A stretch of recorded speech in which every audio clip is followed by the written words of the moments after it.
Hey up and welcome to another episode of the Rugby League Outsiders podcast. My name's Craig. And my name's Karl. And this week we're going to review some of the updated shirts that we perhaps missed in the last shirt review that we did.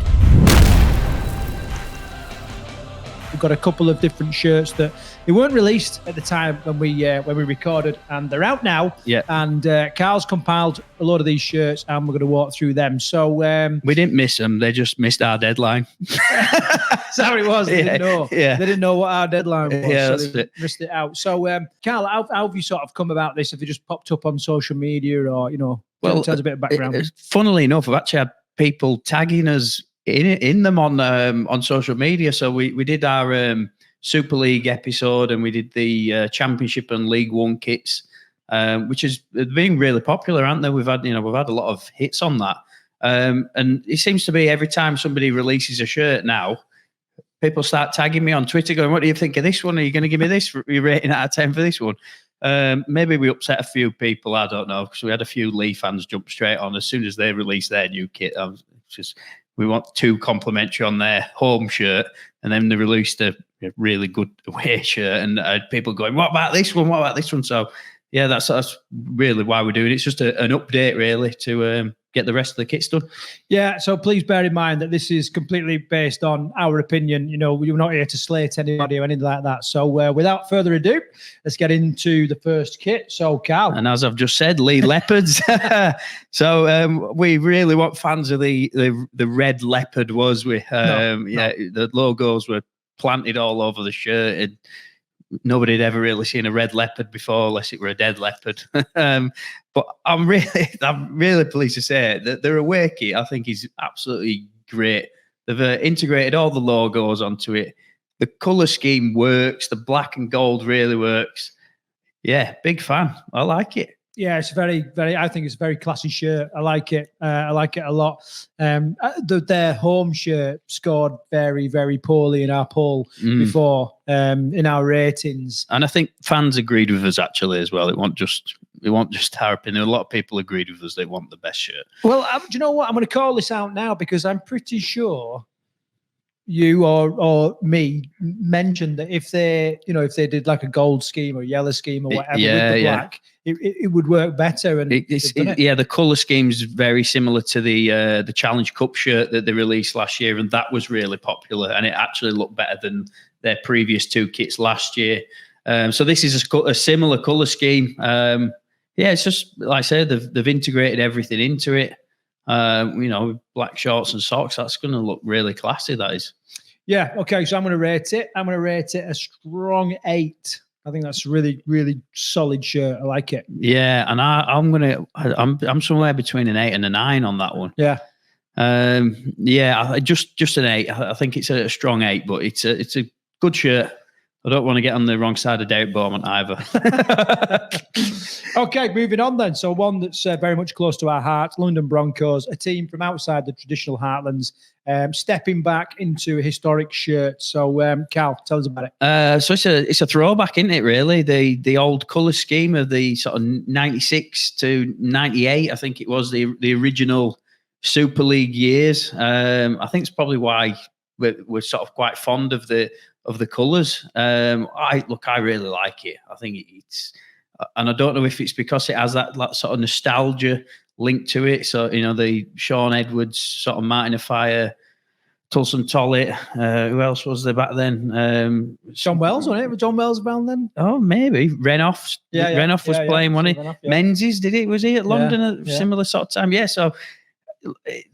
it's they've gone back to the traditional colour scheme. I think when we reviewed London's home shirt, we actually said what was the strongest London Broncos branding we could remember, because they've had quite a few, haven't they?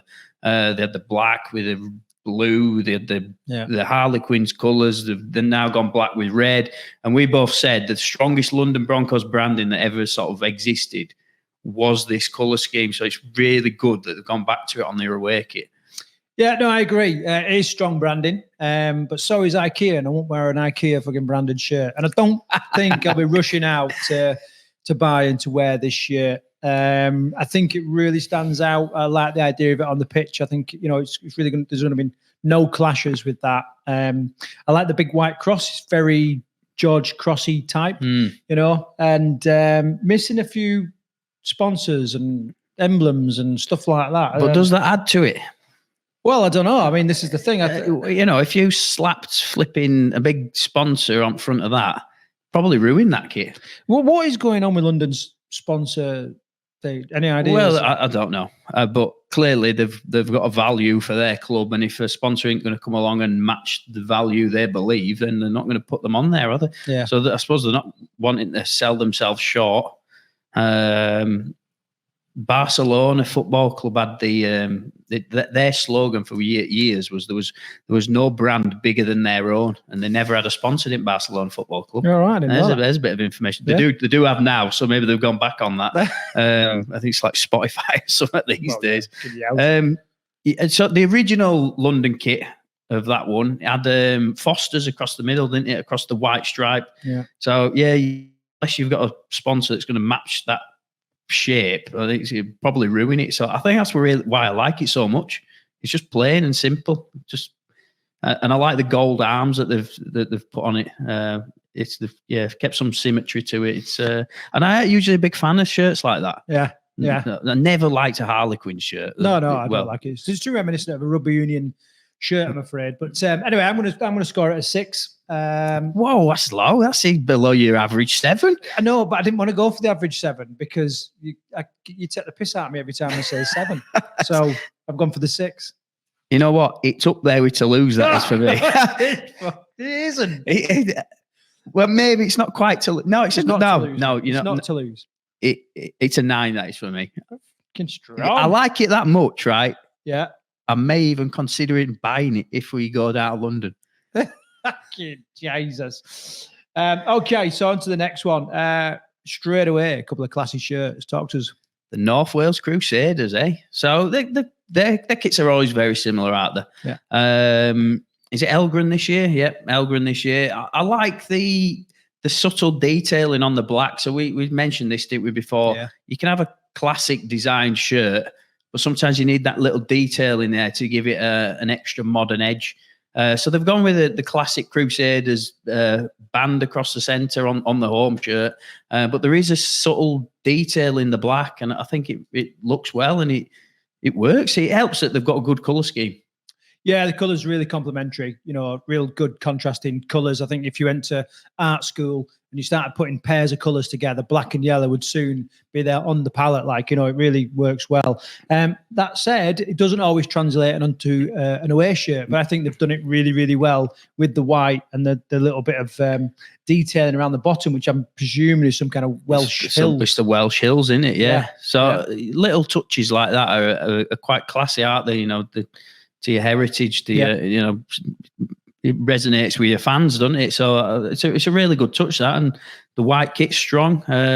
We didn't like the Castleford kit, did we? That was black and yellow. So there's a good example of a black and yellow or black and amber shirt, and we had a good example and a bad example there. Yeah, I like the away kit as well. They're both strong. It's all I can say about them. Yeah, I'm going to give this one an 8. Both shirts an 8. I think they're really, really good. I'll give the home shirt an 8, but the away shirt 7. Oh, really? Yeah. I thought it would have been the other way around. No, I don't quite like the away shirt as much. But I would. Yeah, I'd wear both of them. Okay, next one. Here we go. Something really close to home. The Midlands Hurricanes. Gone different this year on the away kit. So we'll go back to front this year. So the away kit last year was white with the Hurricane across dead centre where the sponsor was, which I liked. And I'm a really big fan of this away shirt as well. There are not many teams with that colour scheme, that sort of light blue that they've put to with the kit. They've integrated the logos. They all look decent. There's some fine detailing in there on the bottom, with the stripe in the background. Classy shirt. Really like it. Yeah, I like the home shirt. Very Rugby League Outsiders colour scheme as well, which is brilliant. Really, really classy and really current and trendy. Really like that. But the away shirt is the shirt for me this year, I think. It's a good shirt, isn't it? I absolutely, I prefer like a light blue, in stuff that I wear. If it's not trackies and a freaking hoodie, that is a shirt that I can really get behind. And for that reason, I want to give it a 10, but I don't think it's as good as the Toulouse shirt. I think that was really, really classy. But I'm going to give it a 9. Yeah, give the away shirt a 9, home shirt an 8. Well, 2 high scores then for the Midlands. Yeah. I look, the home shirt for me, I like they've been quite bold with the purpley pink colours, but I don't like as much as last year's. I thought last year's was much stronger. It's a little art attacky this year is the home shirt for me. But yeah, I love the away shirt. So I'll give the home shirt a 7. But I think it'll look great on the pitch. It's nice and bright. And I'll give the away shirt an 8, strong 8, nearly a 9.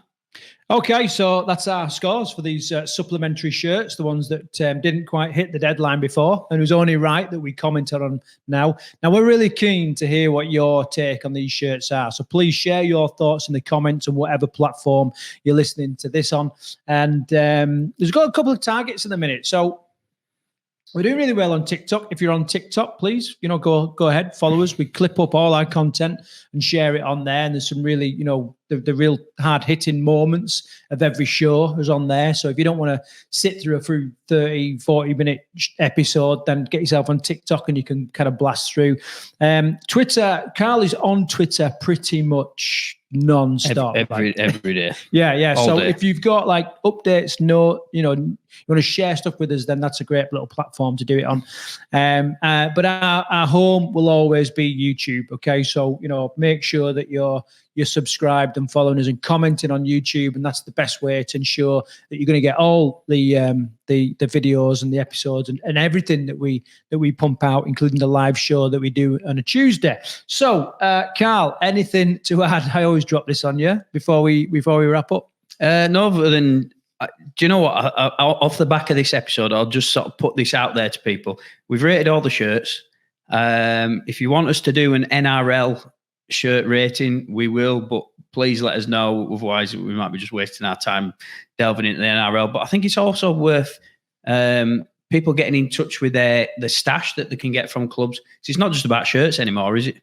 No. It's about it's the whole package.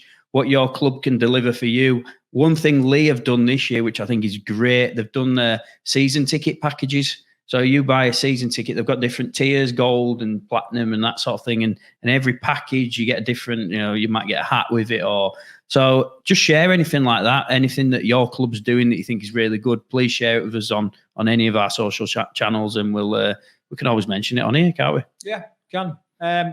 All right. So until the next episode, take care. That's the final whistle for this week's episode of the Rugby League Outsiders. We hope you've enjoyed it. Don't forget to follow us on social media and share this podcast with your friends. And as always, if you have a story to tell, a club to plug, or a player that deserves recognition, we want to hear from you. So until next time on the Rugby League Outsiders, take care.